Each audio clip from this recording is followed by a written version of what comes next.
Hey guys, and welcome to Little Black Button 91. It's getting messy out here. It's getting messy out here. Yes, Teyana Taylor and Iman Shumpret. I always say his name wrong, but it's getting messy. Okay, this divorce has taken on a very nasty turn of events. We went from lovers to friends to foes.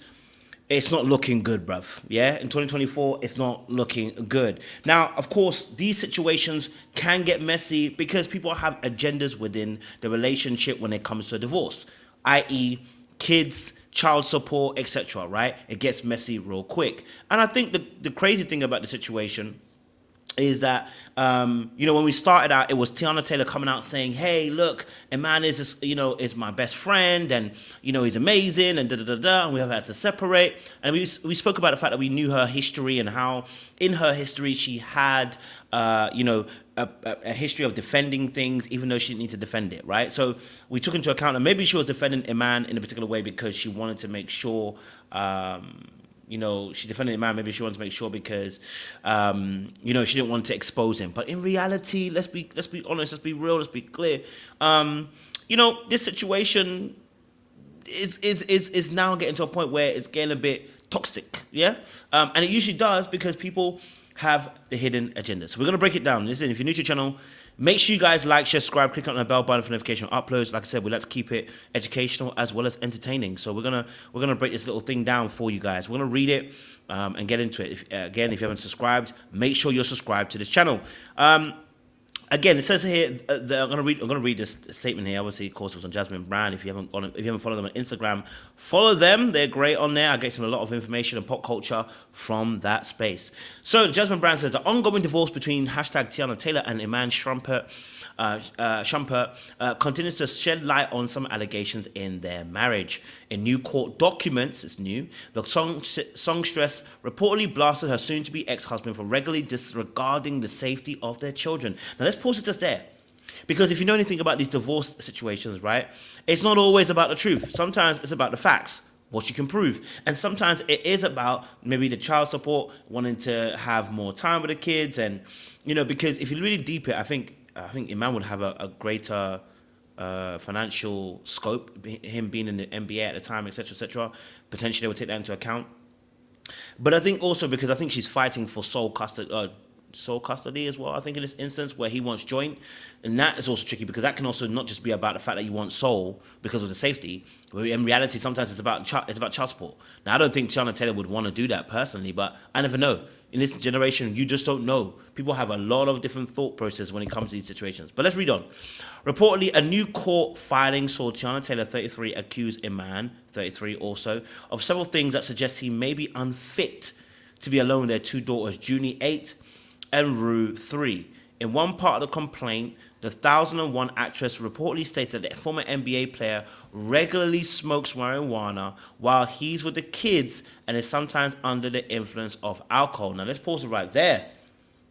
Because I'm sure they've smoked together, but maybe not in front of the kids. Now, if he is smoking and drinking in front of the kids, it is irresponsible. Not only is it irresponsible, it's dangerous because you're not in the right coherent mind.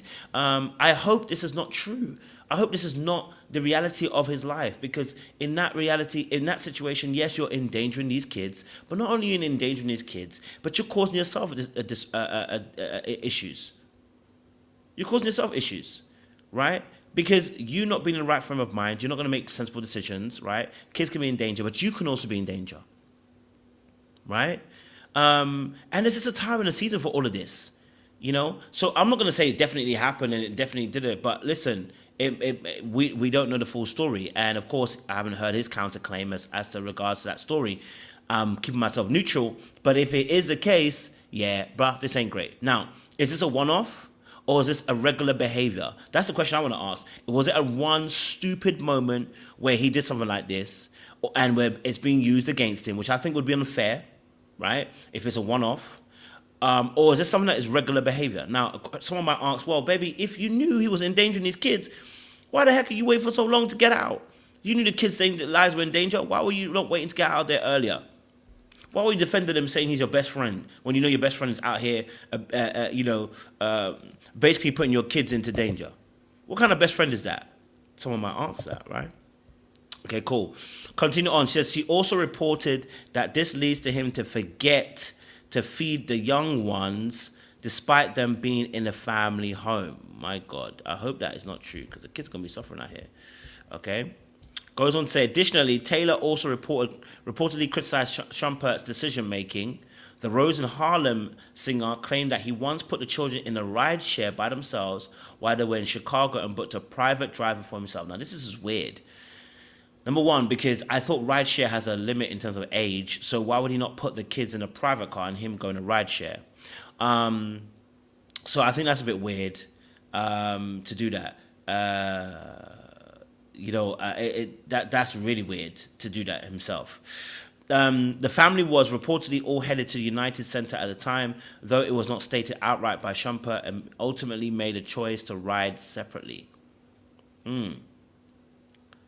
Okay, why would you do that? That is a very weird decision to make, and the safety of the kids is important.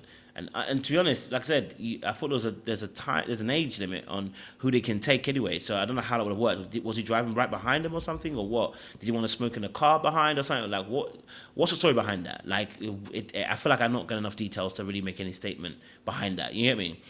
With everything combined, however, Taylor reportedly wrote in a new filing that her estranged partner consistently demonstrates a clear disregard for the safety of the minor children. Bebe, I hope this is not true. Okay. Reportedly, Taylor's recent motion was in response to Shumpert's denying claims of verbal and emotional abuse during their marriage, while also pushing back at Taylor's attempt at sole primary custody. Now, this is really weird again, because again, she said, that's my best friend. We separated not because of cheating, but because of something. Now, of course, there's got to be a reason as to why they separated, right? I just want us also to be very much aware. If because when men file for divorce, people don't necessarily, they be like, oh, see what men do. When women file for divorce, yeah, because women would never divorce for no reason at all. It's not the truth. Women do, okay? It's just as men do divorce for no reason. When I say no reason, in terms of selfishness, not necessarily there's a breakdown in a relationship. But obviously, to get the sole custody, you kind of got to do the whole, my partner's not fit. You kind of got to do the whole, my partner isn't really, quote unquote, capable of looking after these kids to get the sole custody, right? It's kind of a game and a ploy that people do, as lawyers do, to kind of, get the judge and the on side and get the judgment on their side. So it doesn't always mean that this is actually essentially happened as they've said it. Sometimes it's a exaggeration. Sometimes it's a expansion. Sometimes also as well, it's a very clever way of just kind of nuking the other side as well. But as we reported, a sports professional was awarded parenting time with children back in December last year, while the two negotiated a custody agreement. Shumpret was reportedly seeking joint physical and legal custody, and I'm guessing obviously she was looking for the sole, if I remember correctly, sole primary custody as well. So this is a big thing. So the fight is actually around sole primary custody, and whether there was verbal and emotional abuse. It's not looking good. It's got messy. It's got to a place where it's not looking good. It's not nice. It's now getting to a place where we're tarnishing each other. It's now got to a place where we're going to have to destroy each other in the courtroom. And that can leave lingering feelings of disrespect, resentment, bitterness, anger, hurt in those moments. I'm not going to say he did anything because I don't know 100%. And again, watching their relationship, I never really got that, but it's not like it's not impossible. At the same time, looking at their relationship, I can see that, I felt like, he was chasing her, like at the very beginning. Like he wanted her so bad. And that can play a dynamic in a role too. So I'm going to leave it there. I don't want to say too much, but Chile, it's not easy. You know what I mean? Make sure you like, share, subscribe. Let me know your thoughts down below.